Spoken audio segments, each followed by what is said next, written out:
Como eu falei, hoje é o encerramento da nossa série, a Reforma Continua. No próximo dia 31 de outubro, nessa semana agora, a gente vai estar comemorando 500 anos de Reforma Protestante. E é por isso que a nossa Igreja Videira, tendo em vista a importância que foi a reforma em toda a história da humanidade, pela transformação que Martinho Lutero provocou, não apenas religiosa, mas principalmente espiritual, a gente resolveu ministrar nos últimos 5 domingos sobre a reforma. A gente já falou sobre a sola fide, que é o pilar que fala que a salvação é pela fé. A gente já aprendeu sobre o sola escritura, que fala que somente as escrituras são dignas da nossa total credibilidade e que a palavra de Deus é soberana. Já aprendemos sobre o solo Christus, que diz que não há outro maior do que Jesus, somente Jesus pode salvar. No domingo passado, nosso pastor Costa Neto ministrou sobre o sola gratia, que nós aprendemos que as obras não salvam, que o esforço humano não salva, que o dinheiro não salva, a não ser a graça do nosso Deus. E hoje a gente vai aprender sobre o último pilar que Martinho Lutero pregou e ensinou 500 anos atrás, e nós precisamos continuar aprendendo. Eu estou falando do Soli Deo Gloria, que significa somente a Deus seja dada a glória. Eu quero pedir para que você abra comigo a sua Bíblia no livro de Romanos, capítulo de número 11, nós vamos ler dos versículos 33 ao 36. Romanos, capítulo de número 11, versículos 33 ao 36.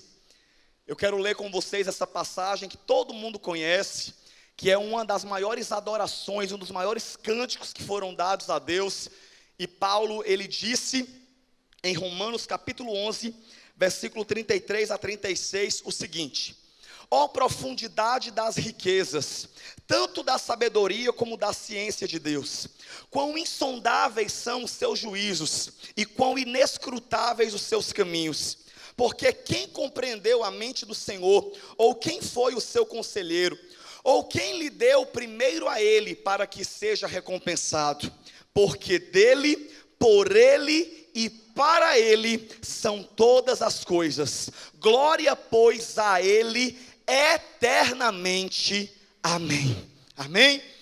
Bom, queridos, quando nós falamos sobre o Soli Deo Gloria, eu preciso superficialmente e rapidamente dar uma pincelada sobre o contexto histórico que Lutero enfrentava há 500 anos atrás. A história conta que a igreja havia chegado a uma decadência moral e espiritual tão grande que ela havia trocado as verdades da palavra por coisas antibíblicas, como por exemplo, a venda da salvação. Isso não é algo que os evangélicos pregam, isso é o que a história conta, que no ano, em que a reforma aconteceu, a igreja, ela vendia a salvação, através de uma taxa chamada santas indulgências, que de santas não tinham nada. Ou seja, você queria ser salvo, você tinha que colocar o dinheiro para fora, para poder pagar a tua salvação, como se o teu dinheiro pudesse fazer isso. Outra coisa terrível que a igreja praticava é que naquela época,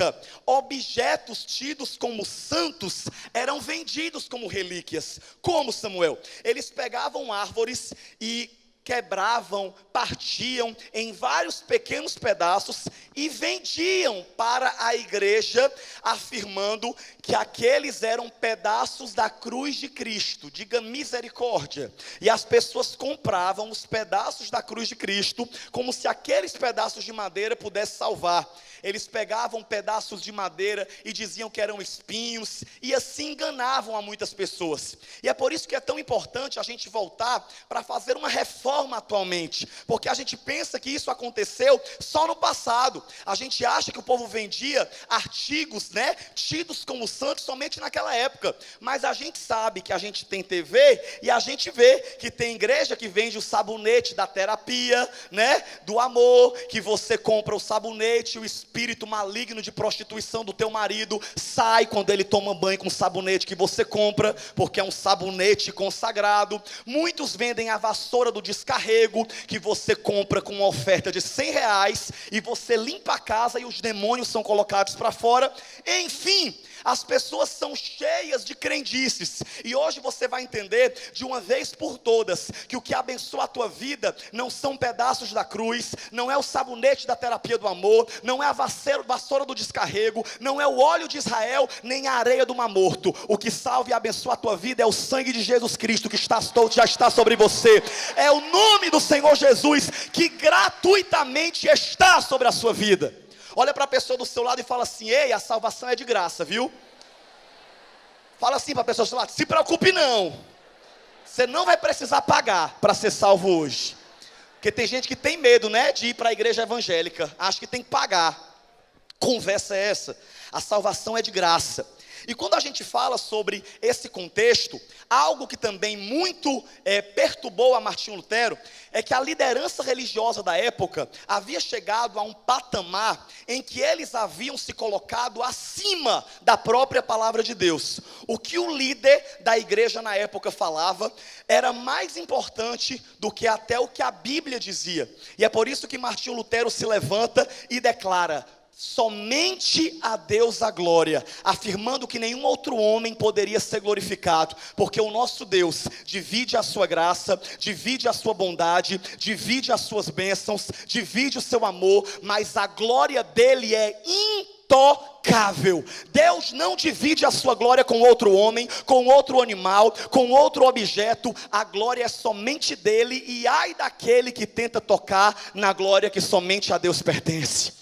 Samuel, mas eu acho que a gente pode dividir a glória. Eu posso dar glória para várias pessoas. Meu querido, eu estava explicando hoje cedo pela manhã que você pode amar as pessoas, você pode admirar, mas glorificar, você só pode glorificar a Deus. Só Deus é digno da tua glória. Você quer ver coisa triste? É quando chega o dia do aniversário de alguém, é muito querido, a pessoa vai lá, coloca uma postagem no Instagram e fala: eu quero desejar feliz aniversário hoje para o meu grande amor, a pessoa que eu mais amo na terra, a pessoa sem a qual eu não vivo, sem você eu morro. Ei, dê uma rezinha. Não precisa esticar. Você pode dizer: eu te amo, meu grande amor, você é tudo para mim, eu gosto muito de você. Ou melhor, você é tudo para mim também não. Só quem é tudo para você é Jesus. Só quem é tudo e nunca vai falhar com você se chama Jesus Cristo. Por isso só Ele é digno de glória na sua vida. Enfim, voltando. Você pode falar tudo, mas falar sem você eu não sei viver. Minha gente, você só não sabe viver sem Jesus. O resto você se conforta.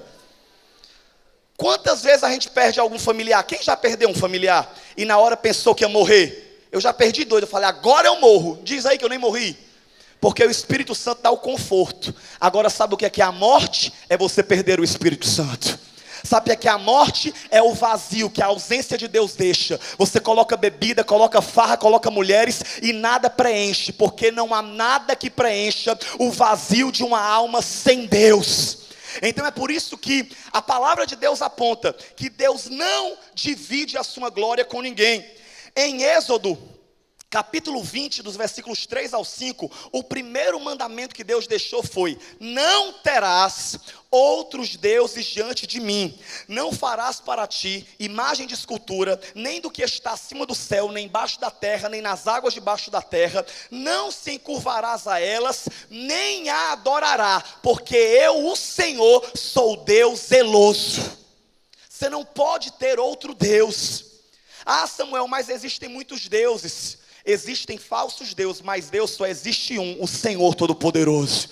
Tem um versículo que eu amo da palavra de Deus, em que Deus ele declara em alto e bom som que não existe outro Deus. Esse versículo eu amava pregar. Quando eu comecei a pregar, foi um dos primeiros que eu decorei, e eu gritava na pregação esse versículo, que é Deuteronômio 32, 39, quando Deus abre a boca dele poderosa e fala: vejam agora que eu sou o único, eu mesmo, não há Deus além de mim, eu faço morrer e eu faço viver, feri e curarei, e ninguém é capaz de livrar-se da minha mão.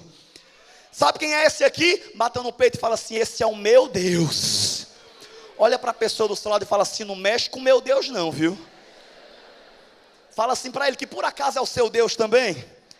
Meu irmão, ai daquele que tocar no nome do nosso Deus, e ai daquele que tocar em você, porque você é menina dos olhos dele, e ele também não permite que ninguém te toque nem te faça sofrer. Se tocar em você, vai ter que se ver com ele. Esse realmente é o culto mais animado da videira do domingo, né? O A13 tá aí. Esse culto é diferente. Enfim, volta. Ei, peraí. Deu uma resinha. A palavra de Deus fala em Isaías 45, 5 e 6.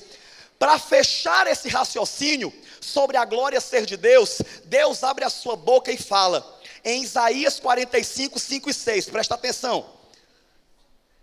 Eu sou o Senhor e não há outro. Fora de mim não há Deus. Eu te cingirei, ainda que tu não me conheça, para que se saiba desde o nascente do sol e desde o poente, que fora de mim não há outro. Eu sou o Senhor e não há outro. Você entendeu? Você vai sair daqui hoje desse culto entendendo que não há outro Deus. Que você pode admirar pessoas, até figuras bíblicas. O problema do ser humano é que ele é tão carente e vazio em adoração, que ele quer adorar tudo, ele quer adorar todo mundo. A pessoa é tão carente que ela conhece alguém hoje, amanhã já está dizendo: te amo, amiga. Como é que tu ama uma amiga que nem é tua amiga ainda? Às vezes o rapaz manda uma mensagem no WhatsApp, é uma cutucada no Facebook. Aí ela tira o print e manda para a amiga: mulher, ele me ama, ele me cutucou no Facebook. Mulher, ele viu meus stories, é casamento. Minha amada, vá se encher de Deus, minha amiga. As pessoas têm carência, é uma necessidade.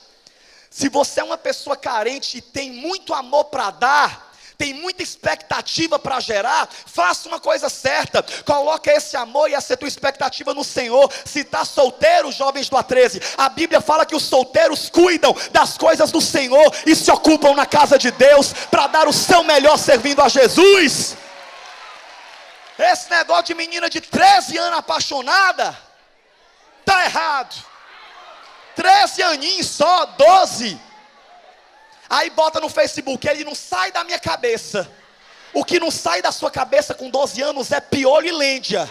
É o que não sai da sua cabeça com 12 anos. Agora, homem, vai te converter, minha irmã. Cadê teu pai e tua mãe para botar moral em ti? Falou eu que com 12 anos já tinha namorado 5 vezes. Mas eu não sou exemplo.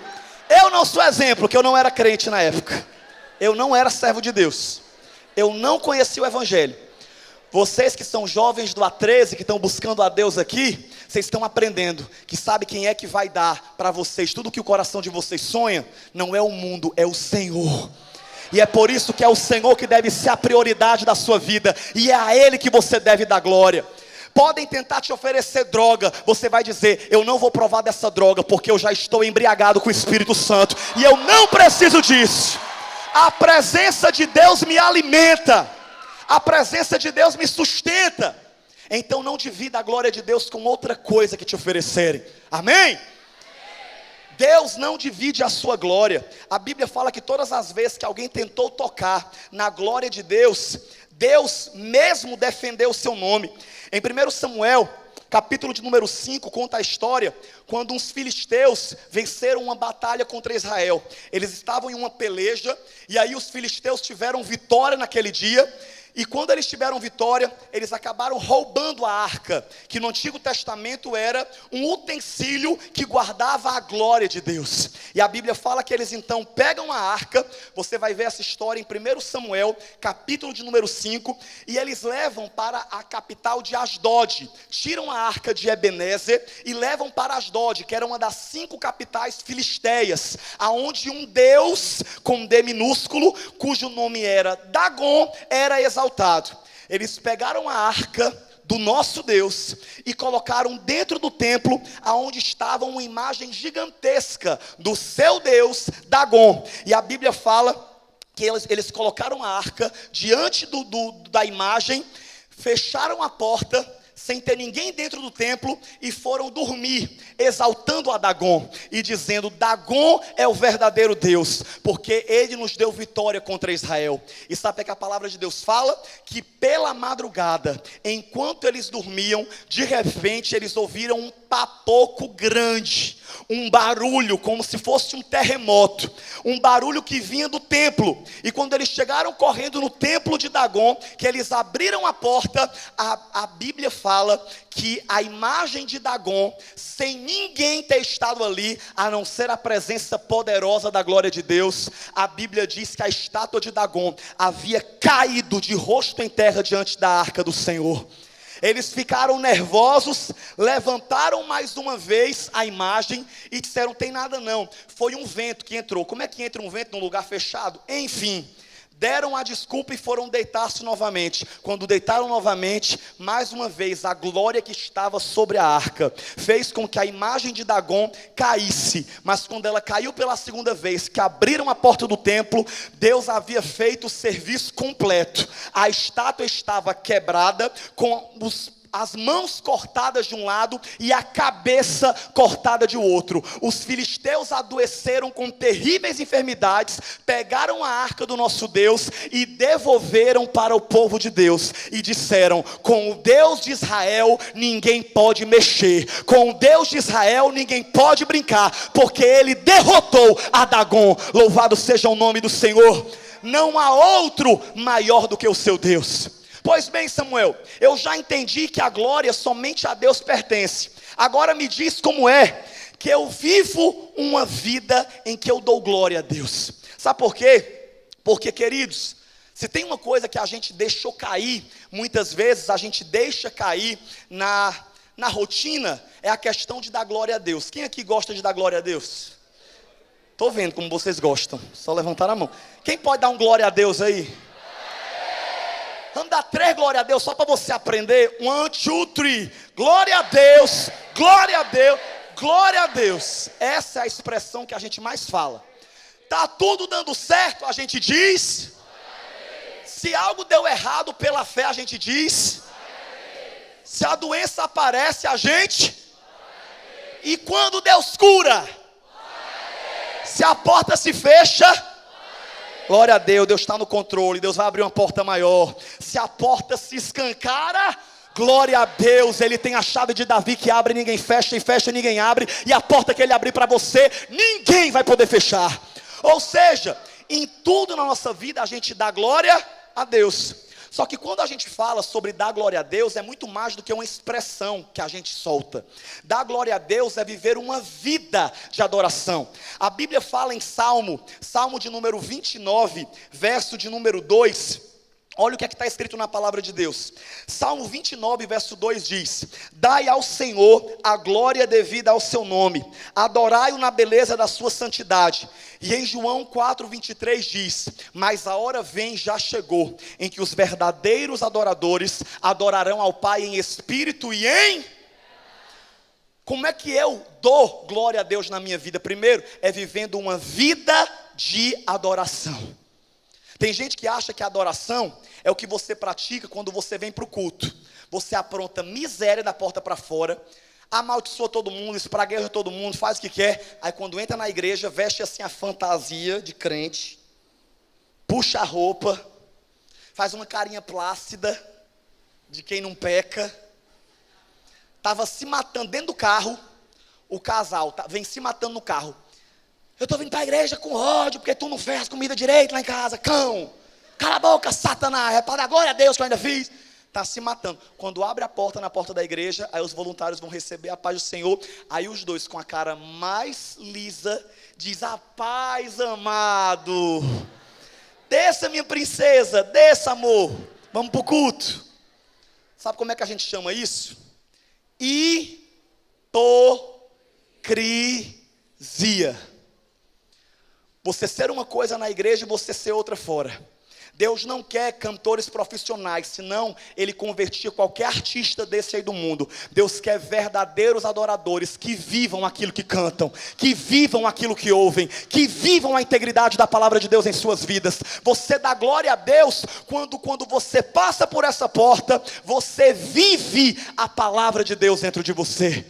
O que eu acho massa, e eu glorifico a Deus, é que quando a gente tem um testemunho que glorifica a Deus, olha o que é que Deus faz. Ali do lado está uma grande amiga minha, a Aline, que eu conheci no CrossFit, falei do amor de Deus para ela, todo descolado, ia lá puxar, não sei o que, e não sei o que, e doente, e a lombar em tempo de estourar. O outro ali do outro lado, que também treinava comigo, e eu lá todo doido, e o povo dizendo, tu é pastor? Eu falei, um projeto de pastor, cala a boca, eu estou treinando. E eu lá muito doido, sabe o que acontece?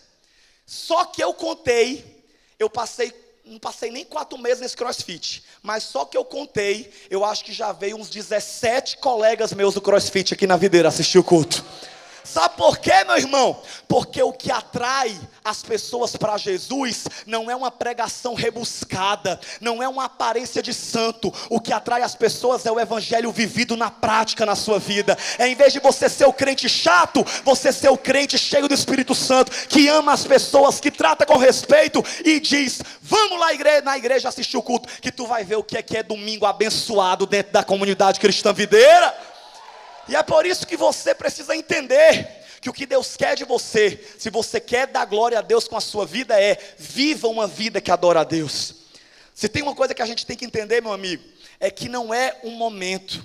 O problema dos crentes da atualidade é que eles vivem momentos espirituais. Deus não quer que você viva momentos espirituais, no congresso tal, no culto tal. Domingo você chora, levanta a mão, oh glória a Deus, aleluia. Quando é na segunda-feira, esquece tudo o que você ouviu. Como o nosso pastor Costa Neto fala, o evangelho é muito mais sobre a segunda-feira do que sobre o domingo.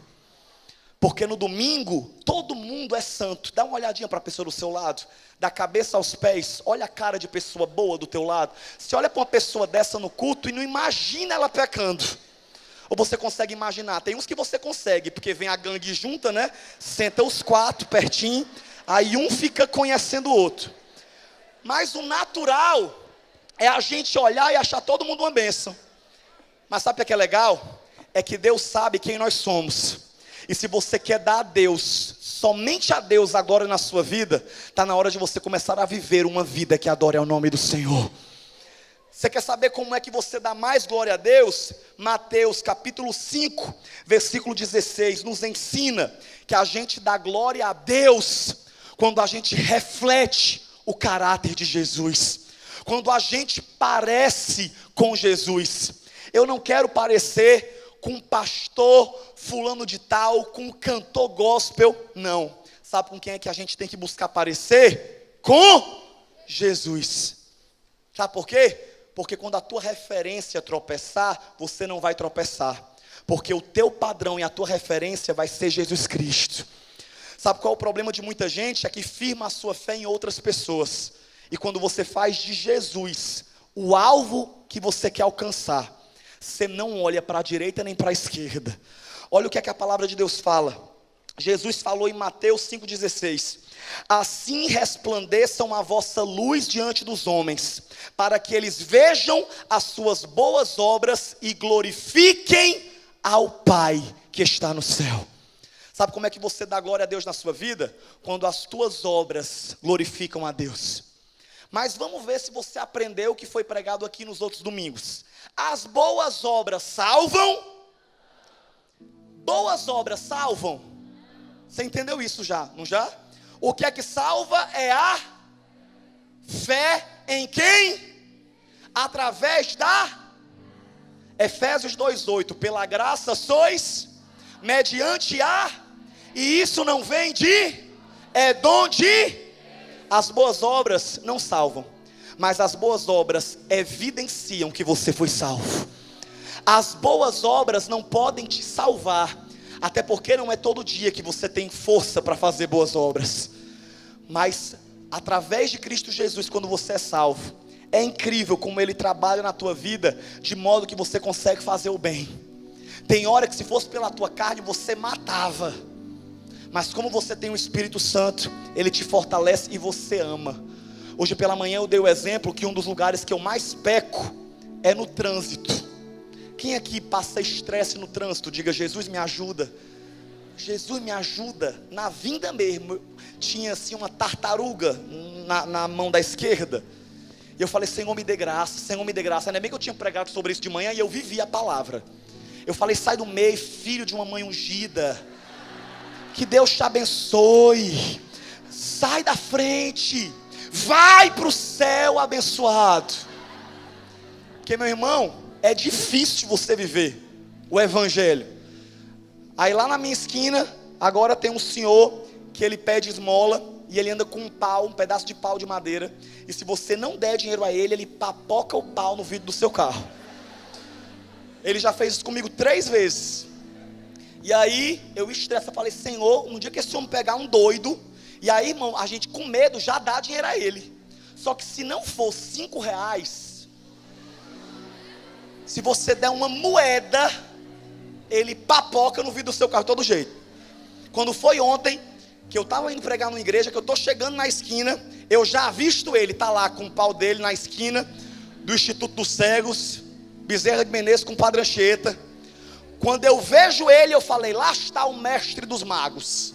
Quando eu vi ele, eu já diminuí a aceleração. E aí, irmão, infelizmente, tinha uma moça no carro que estava na minha frente. Irmão, eu tive dó dela. Mas eu falei: Senhor, me perdoa pelo que eu farei, mas eu deixarei ela aí na frente. E aí eu dei a rezinha. Não sorria que isso não foi bonito. Eu dei uma rezinha, a coitada estava lá e eu já conhecia. E aí ele foi lá, tá ali a Lin que estava comigo no culto e viu. Ele foi lá, a coitada da moça baixou o vidro, deu uma moeda para ele. Ele tacou a moeda para dentro do carro dela e deu uma pancada no carro dela, no vidro, que se não tiver anti-impacto quebra na hora. E onde é que eu estou querendo chegar com isso? Meu irmão, um doido numa situação daquela faz o quê? Desce do carro, agride, é ou não é? Por isso que eu estou até atrás, que alguém que souber aqui na igreja me ajude, porque criança a gente manda conselho tutelar pegar, e idoso, quem é que a gente manda ir buscar? Porque a gente tem que fazer alguma coisa por aquele senhor. Enfim, estou lá eu, estressado, está lá você estressado, mas sabe o que é que faz você escolher as boas obras? É o Espírito Santo na sua vida. Ei, tem gente que não entende o que é graça. Graça não é desculpa ou licença para pecar. Tem gente que pensa: já que eu tenho uma graça de Deus na minha vida, eu posso fazer o que eu quiser, está liberado. Eu posso namorar com 10 pessoas ao mesmo tempo. Eu posso fazer o que me der na telha, porque Deus me ama, a graça dele é incondicional. Como é aquela música? Me aceita como eu sou. Como é, Carolzinha, a música? Aquela, Leandro? Vocês não sabem? Tá bom demais. O louvor não sabe, quem é que sabe, hein? Como é, Leandro? Me aceita como eu sou, me recebe como estou. É mais ou menos essa, aquela. Oh, meu Deus do céu, quando a gente precisa, sai. Quem puder me dar olha aí, nem o nome do remédio eu estou lembrando. Quem puder me dar um ginkgo biloba, pode mandar que eu divulgo a sua loja. Enfim, presta atenção. Tem gente que fica: Deus, tu me ama, tu me aceita, não sei o quê. Ei, Ele te aceita. Você pode chegar nessa igreja no lamaçal. Você pode chegar nessa igreja com a lama por cima da tua cabeça. Ele vai te aceitar, Ele vai te amar, Ele não vai lançar o pecado no teu rosto. Ninguém aqui nessa igreja tem autoridade de te julgar.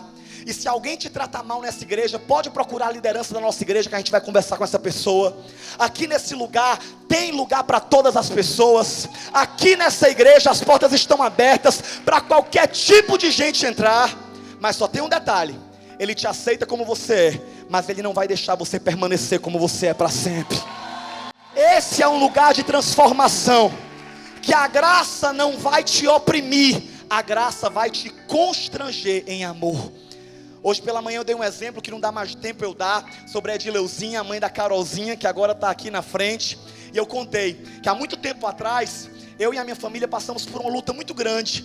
A gente perdeu um pai e uma tia, a nossa casa ficou toda deteriorada, e a gente foi morar na casa da minha tia, porque estavam 2 vazios, na minha casa do meu pai e na casa das minhas tias da minha tia.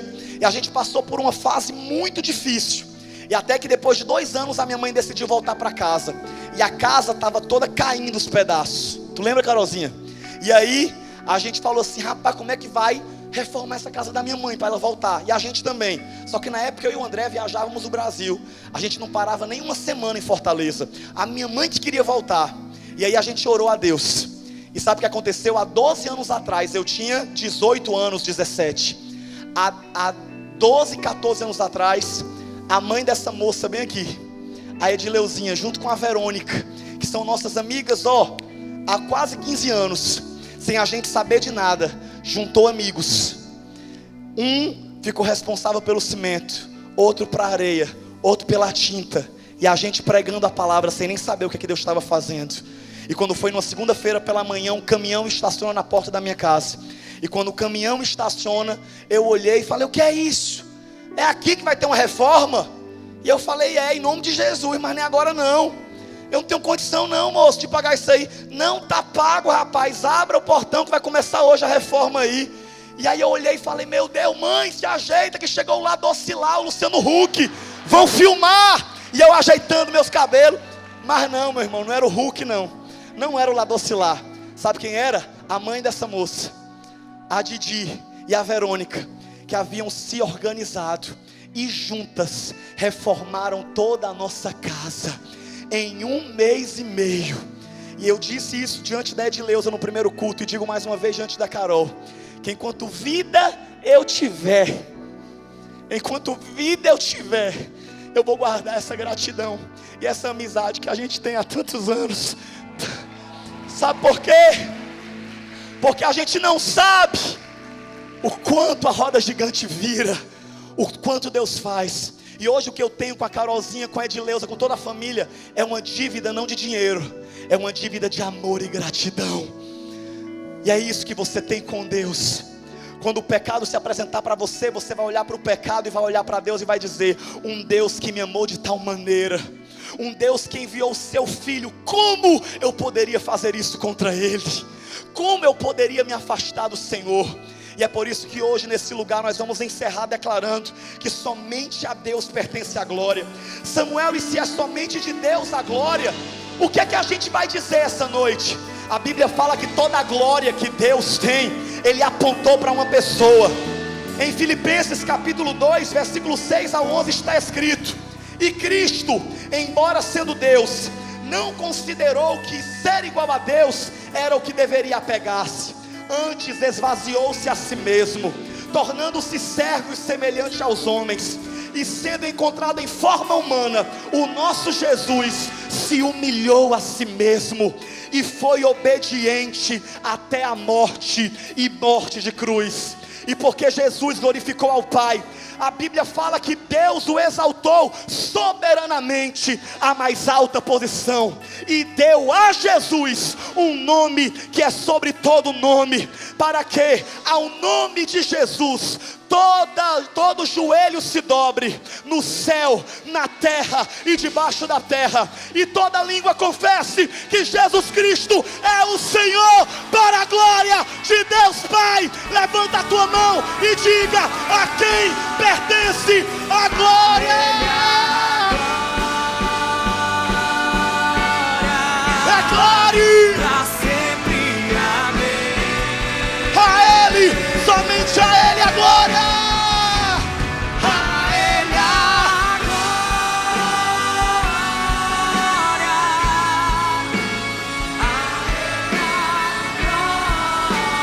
Te adoramos, Senhor.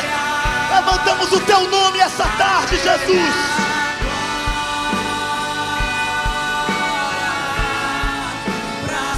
A Ele a glória, a Ele a glória. Levanta as suas mãos e declara, igreja. A Ele a glória. Coisa linda. Somente a Ele em nossas vidas. A Ele a glória. Pra sempre.